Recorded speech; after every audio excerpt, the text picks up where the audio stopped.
Well, one of my favorite people to visit with from the University of Missouri is Eric Morrison, Deputy Director of Athletics, Chief External Officer. Eric, I got to say, first of all, great to see you. Happy New Year. And that is quite the title. So explain to me exactly what your title is, because this is your second go around at the University of Missouri in athletics. Hey, Dan, thanks so much for having me. That's a title that's made up when nobody knows what you do, right? They just put a bunch of stuff together on a business card and give you the opportunity to show off. So my job really is to kind of help our athletic department, through the lens of the University of Missouri, to really connect across the state. And so we do that in various ways, and I just get to be a part of a lot of those different avenues. Tell us a little bit about winning the Music City Bowl and what that does for a program, another 10-win season for Eli, for your staff. What does that mean for you guys? Well, it's obviously a big thing when you get to 10 wins, right? There's not that much difference between the numbers 9 and 10. There's a big difference between the perception of 9 and 10. And again, third time in program history to have back-to-back 10 wins or more. Big accomplishment for our program, Coach Drink and his staff. But what it really does is just continue the momentum that we've been able to experience as Mizzou fans over the course of the last couple of years. Dan, we're 11-1 in our last 12 one-score games, and that does not come without great work from our student athletes, obviously, and our staff. And so I think our fans really see the momentum that's occurring for Mizzou football. Now, one of those student athletes is Brady Cook. And when you think about it, from St. Louis, obviously we're based here in St. Louis. He's a great story. I mean, you think about where he came from and being one of Eli's guys and seeing it all the way through. I think it's one of the great stories in Mizzou football. And I think it's one of the great stories in Mizzou football history. I really believe that. I don't think there's any question about that, Dan, particularly when you think about who we are as Missourians, that we cheer for people we love those stories from within our state. And that's Brady Cook, right? We've all seen the pictures online of him in a Blaine Gabbert jersey from when he was 11 years old going to Mizzou games.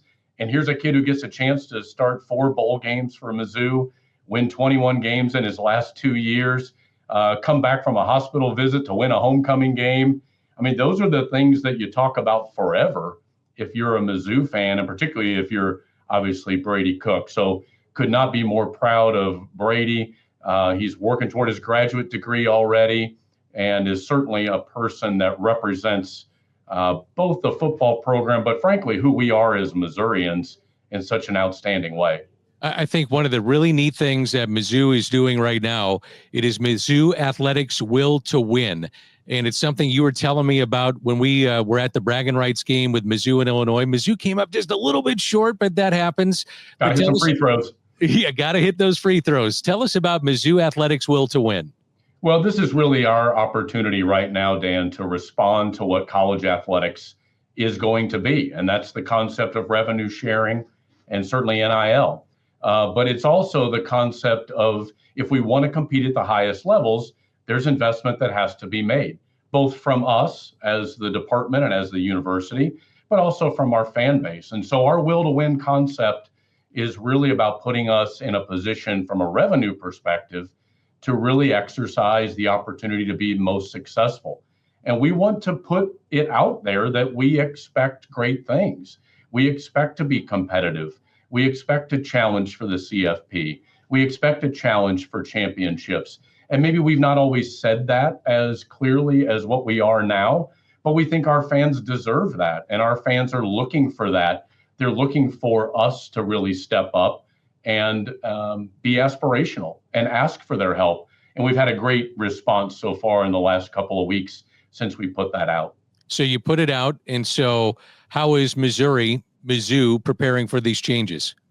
Well, one thing we're doing is we spent quite a bit of time the last 120 days or so really rethinking about how it is we operate as an athletic department.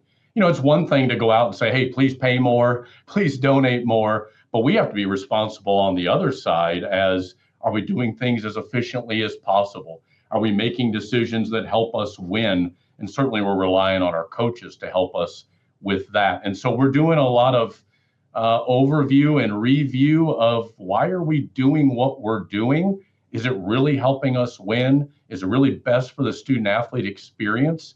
And then we're responding accordingly. So what folks will begin to see is we're going to make more decisions in within the scope of how do we win versus, well, this is just the way Missouri's always done it. I think this is a question that a lot of fans, and it's not just with Mizzou, but let's say it's pertaining to the University of Missouri. And a lot of fans are curious about this. What is the difference between revenue sharing and NIL? And it's a crazy kind of wild, wild west right now. But what's the difference between the two? That's a great question, and one we find ourselves even internally really having to focus on the difference. Revenue sharing is really the result of the House settlement, which many have probably read about, between the House class action suit versus the NCAA, and the preliminary settlement of that, right, which was preliminarily approved, has said, athletic departments, you need to share revenue with student athletes. So on a go-forward basis, starting on or about July 1, we will share a certain amount of revenue, about $20.5 million, with student athletes. So that is revenue sharing. At the same time, our student athletes can continue to do name, image, likeness, NIL activities. These would be things that we would all see as traditional endorsements, traditional commercials, things like that, that many folks in St. Louis and other places will have heard our student athletes doing those types of ads and those type of engagements. So there's two different things there. Revenue sharing coming from the university itself, and NIL in more of the traditional endorsement type style compensation for student athletes. Have you been able to get your arms around NIL? And as a fan, and I'm a fan of college sports, I absolutely love it. Have you been able to kind of get your arms around it and what it's all about, and how the university can help, and how the kids can get paid, so to speak? I mean, have you been able to get your arms around this? I think to a certain extent. Now, I don't think anyone has their arms fully around it because it is such a dynamic landscape right now. In fact, there are changes internally to things we're doing today that 2 months ago we weren't even thinking about. So to say we've got our arms fully around them would not be honest. But I think we have some really great ways in which we are working with our student athletes on the NIL space, and certainly through our agency, Every True Tiger, that allows us to be very confident in the way we're operating, Dan. What is Every True Tiger? Every True Tiger is the marketing agency that we utilize at the University of Missouri for NIL activities for our student athletes. And so those are the folks that are managing the responsibilities the student athlete has to the company, making sure that the work is done, processing the payments, handling the accounting side, and really doing the operational part of the NIL. So when you have success like Missouri has had on the football field, and you're hoping to have that obviously on the basketball court, and many other sports are having great success, we should not have that overshadow what they're doing. But there's got to be pricing changes because there's demand. So what are the pricing changes right now? Yeah, so we looked at a pretty exhaustive review of our football season ticket pricing, and really found that essentially we were at the bottom or next to last in terms of average season ticket price. And that's the result of really no one's necessarily fault, Dan, but it's just the reality of Laird is our fourth athletic director in 10 years. We had a few seasons where we weren't successful in football. We had a pandemic in that 10 years span. We had some very difficult times at the University of Missouri in 2015 at the start of that 10 years. So when you add all that up, nothing happened for 12 years. Meanwhile, we joined the SEC. We had this new thing called NIL start to show up. And so we had to make some decisions about where we wanted to be from a revenue perspective. And so we made decisions based on market demand. And we looked at a lot of what is the secondary market getting for Mizzou football tickets. And that drove a lot of our decision making around changing the pricing for football for 2025. So when fans hear that, they're like, well, I don't this, that, the other. So what's been their reaction to the changing in the prices? Well, I'll give a lot of credit to our communications team and our PR team who put together a really strong plan to really lead our fans into the reasons for why. And so we provided a lot of detail about where we ranked. We provided a lot of detail about the realities of our financials. We provided a lot of details about where we want to go in being aspirational. And so generally, I would say more than probably we expected, really strong positive response. I don't mean to be flippant about it, but Laird and I had a conversation in Nashville when walking through an alumni association event. We raised prices pretty significantly and made it out of there without any scars or any being called any names. So we thought that was a victory, Dan. Absolutely. I don't want to see anything happen poorly to you. So that's good news. We're on the rise here. I would also say, Dan, that I think our fans want to have the success we're aspiring to. 100%. I think they know Missouri can be there. They're enthused, frankly, to see a will to win in such a way to be a significant price change. And certainly, let's not lie to ourselves. It helps to win 21 football games in 2 years. People like to follow that. It helps Coach Gates and our basketball team beating Kansas here at home, right? That is a big thing for Mizzou fans. And so we can't overlook those facts as well. How can people engage with Mizzou either to support NIL, because there's a lot of alum that want to do that, or tickets or some of the other things that you guys offer? Oh, that's kind of you to ask, Dan. I think there's a couple of ways. One, certainly they can reach out to the Missouri Athletic Fund. People will have known that in the past as the Tiger Scholarship Fund. Our staff there are easily available through our website at mutigers.com. They can certainly reach out to Every True Tiger through its website and visit with Brad Larondo, who runs that operation on the marketing and agency side. And just, if for nothing else, ask a question of how you can get involved.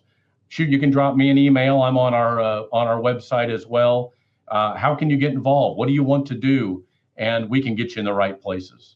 What did the win on basketball? I'm just going to change the subject here briefly, and then we'll let you go. But what does a win against KU at home do for the basketball program?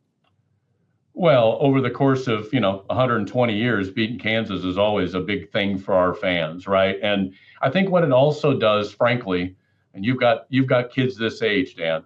When we have those kids able to run out on the floor after beating Kansas, that's something as a student you will always remember. You will always remember that in my sophomore year, we beat KU when we weren't supposed to, and I ran out on the floor.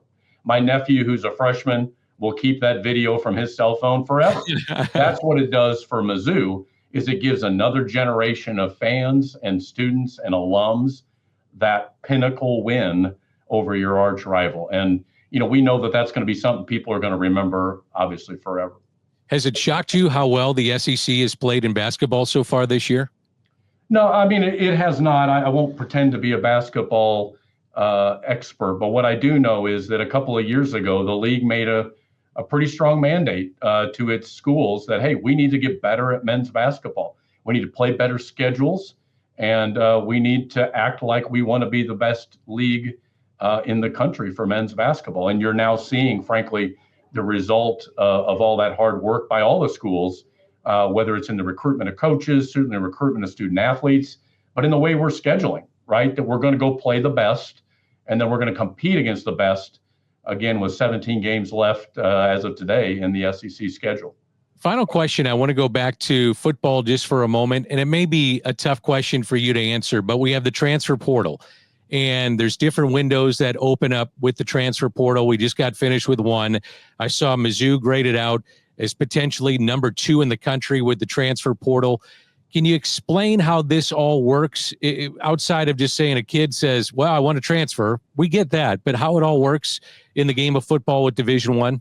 Yeah, again, I won't pretend to be an expert on it, but it really comes down to who's running your program, right? And so that's where we feel so confident in Coach Drink and in his staff and the way they manage what is going to be available in the portal, what they know they need from a roster perspective, and then matching those two things up. And so We're constantly looking at what the environment is out there. Certainly maybe kids that we didn't sign out of high school go someplace else. In this day and age, you don't stop those relationships, right? You keep those going and you maintain that relationship with the young men that you're recruiting for the football team, because there may come a time where they're looking for a new home. Things don't work out. Maybe there's a coaching change. Maybe there's a playing time question, but nevertheless, it's an ongoing thing every day. And when you have leadership like we have with Coach Drink, that is, quite frankly, the most valuable asset you can have in this time. You're the best, buddy. Continued success, and it's great to see you back at the University of Missouri, where I'll tell you, that's where you belong. So it's great to see you there. Thanks a lot, Dan. M-I-Z, everybody. Z-O-U. Z-O-U. I got it down. M-I-Z-Z-O-U. Thanks, Eric. Thank you, Dan.